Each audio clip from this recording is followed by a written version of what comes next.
Welcome to the Jesus Storybook Bible Podcast, a place where we remind you that grace can rewrite any story, that hope shines a light through our darkest moments, and that God's love changes lives. Here's your host, New York Times bestselling author, Sally Lloyd-Jones.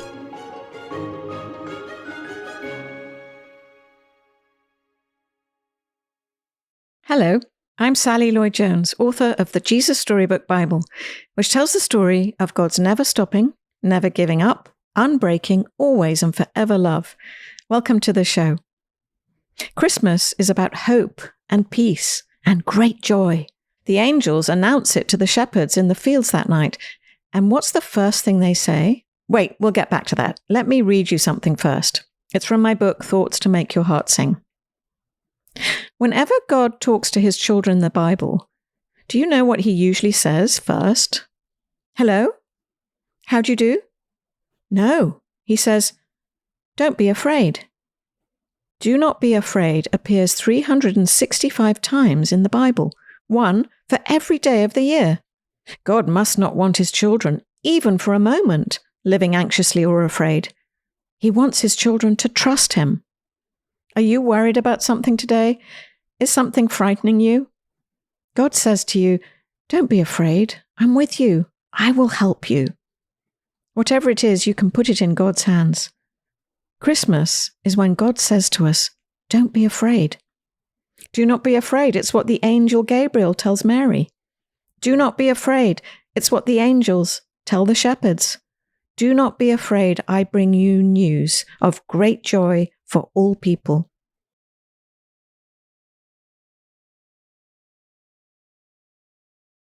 But everywhere we look, there are conflicts, tragedy, loss, terrible suffering. We're living in a time of great fear. How can we not be afraid? I think the story of Christmas shows us. It shows us why we don't need to be afraid, and it really comes down to what Jesus himself said to his friends in a boat during a terrible storm. But Jesus spoke to them at once and said, don't be afraid. Take courage. I am here. Jesus is here. Emmanuel, God is with us. So here we go, reading you the Christmas stories from the Jesus Storybook Bible. If you're following along, you'll find it on page 176. He's here. The Nativity from Luke 1 and 2. Everything was ready. The moment God had been waiting for was here at last. God was going to come and help his people, just as he promised in the beginning. But how would he come? What would he be like? What would he do? Mountains would have bowed down, seas would have roared, trees would have clapped their hands. But the earth held its breath. As silent as snow falling, he came in. And when no one was looking, in the darkness, he came. There was a young girl who was engaged to a man named Joseph. Joseph was the great-great-great-great-great-great-great-grandson of King David.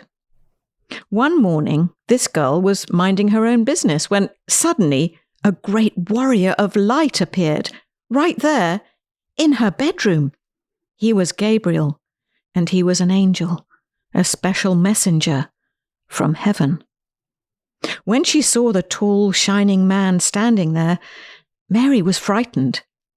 You don't need to be scared, Gabriel said. God is very happy with you. Mary looked around to see if perhaps he was talking to someone else. Mary, Gabriel said, and he laughed with such gladness that Mary's eyes filled with sudden tears.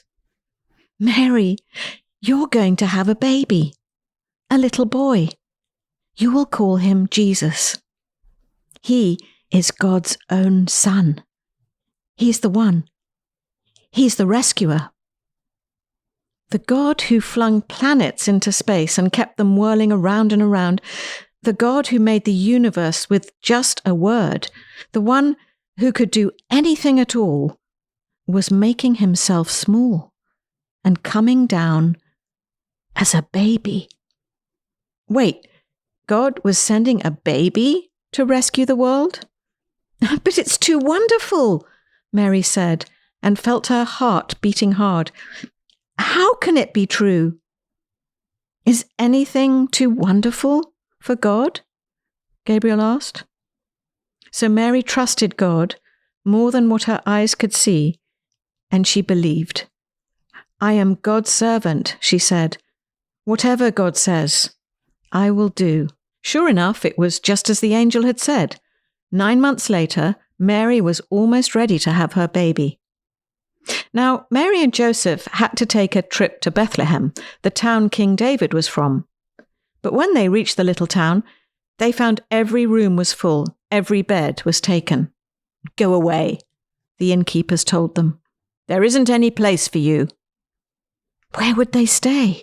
Soon Mary's baby would come. They couldn't find anywhere except an old, tumble-down stable. So they stayed where the cows and the donkeys and the horses stayed. And there, in the stable, amongst the chickens and the donkeys and the cows, in the quiet of the night, God gave the world his wonderful gift. The baby that would change the world was born, his baby son. Mary and Joseph wrapped him up to keep him warm. They made a soft bed of straw and used the animal's feeding trough as his cradle. And they gazed in wonder at God's great gift, wrapped in swaddling clothes and lying in a manger. Mary and Joseph named him Jesus, Emmanuel, which means God has come to live with us. Because, of course, he had.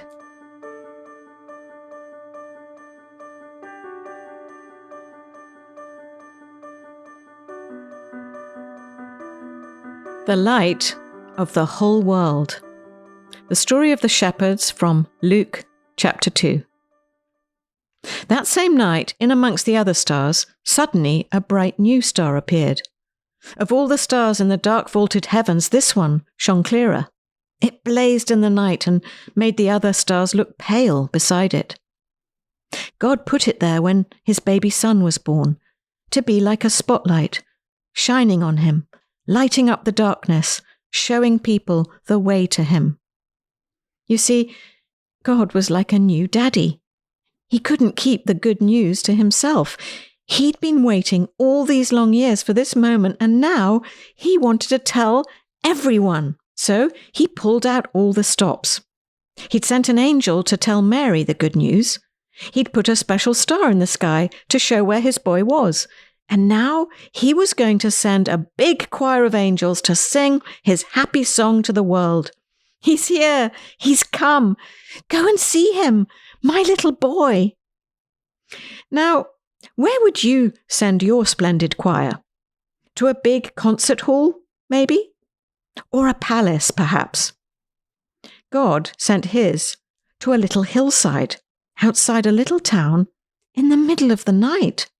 He sent all those angels to sing for a raggedy old bunch of shepherds watching their sheep outside Bethlehem. In those days, remember, people used to laugh at shepherds and say they were smelly and call them other rude names which I can't possibly mention here.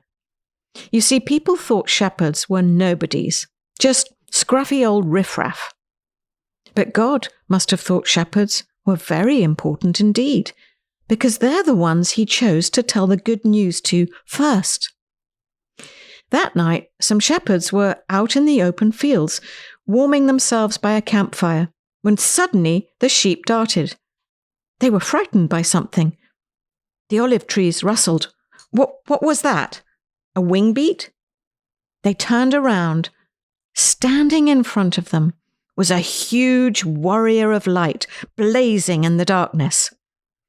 "Don't be afraid of me," the bright shining man said. "I haven't come to hurt you. I've come to bring you happy news for everyone, everywhere. Today, in David's town, in Bethlehem, God's son has been born. You can go and see him.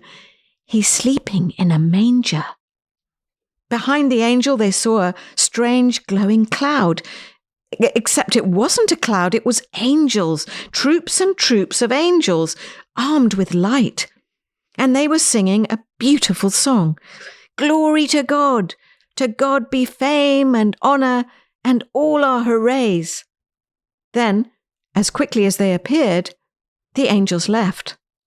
The shepherds stamped out their fire, left their sheep, raced down the grassy hill, through the gates of Bethlehem, down the narrow cobbled streets, through a courtyard, down some steps, past an inn, round a corner, through a hedge, until at last they reached a tumbled-down stable.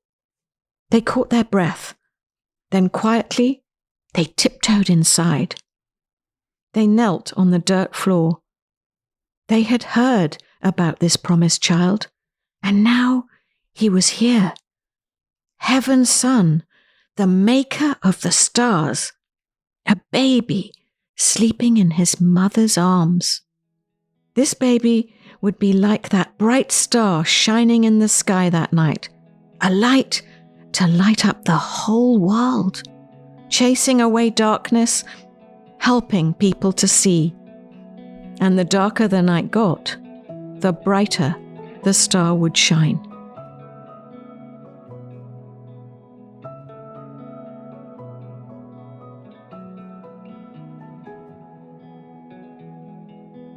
The King of all kings. The story of the 3 wise men from Matthew 2. Far away in the east, 3 clever men saw the very same star, the star that God had put in the sky when Jesus was born. They knew it was a sign. A baby king had been born. They'd been waiting for this star. They knew it would come. "He's here," they shouted. "He's here." And I'm sure if you'd been there, you would have heard them laughing and dancing and singing until the sun came up. At dawn, they packed up their camels and wrapped gifts for the baby. They brought their most precious treasures of all: frankincense, gold, and myrrh. Special, sparkly, lovely smelling, gleaming things, just right for a king. The 3 wise men, well, actually, if you'd met them, you'd have thought they were kings because they were so rich and clever and important looking. The 3 wise men set off. They rode their camels across endless deserts, up steep, steep mountains, down into deep valleys, through raging rivers, over grassy plains, night and day and night, for hours that turned into days, that turned into weeks, that turned into months and months, until at last they reached Jerusalem. Jerusalem was by far the most important city for miles around, and as anyone can tell you, that's where a palace would be, and kings are born in palaces. So that's where they went. But they were in for a surprise. They went to see King Herod. Surely he'd know where this baby was. But he didn't. In fact, he didn't like the sound of a new king. It made him cross. He didn't want anyone to be king except him. But Herod's advisors told the 3 wise men what was written in their books, what God had said about the baby king. Go to Bethlehem. That's where you'll find him. Suddenly, the star they'd seen in the east started moving again, showing them the way. So the 3 wise men followed the star out of the big city, along the road, into the little town of Bethlehem. They followed the star through the streets of Bethlehem, out of the nice part of town, through the not so nice part of town, into the really not very nice at all part of town, down a little dirt track until it stopped, right over a little house. But wait, it wasn't a palace, and there weren't any guards or servants or flags or red carpets or trumpets or anything. Did they get it wrong? Or was this what God meant? Sure enough, in that little house, there, sitting on his mother's knee, they found him, the baby king. The 3 men knelt before the little king. They took off their rich royal turbans and gleaming golden crowns. They bowed their noble heads to the ground and gave him their sparkling treasures. The journey that had begun so many centuries before had led 3 wise men here, to a little town, to a little house, to a little child, to the king God had promised David all those years before. But this child was a new kind of king. Though he was the Prince of Heaven, he had become poor. Though he was the mighty God, he had become a helpless baby. This king hadn't come to be the boss. He had come to be a servant.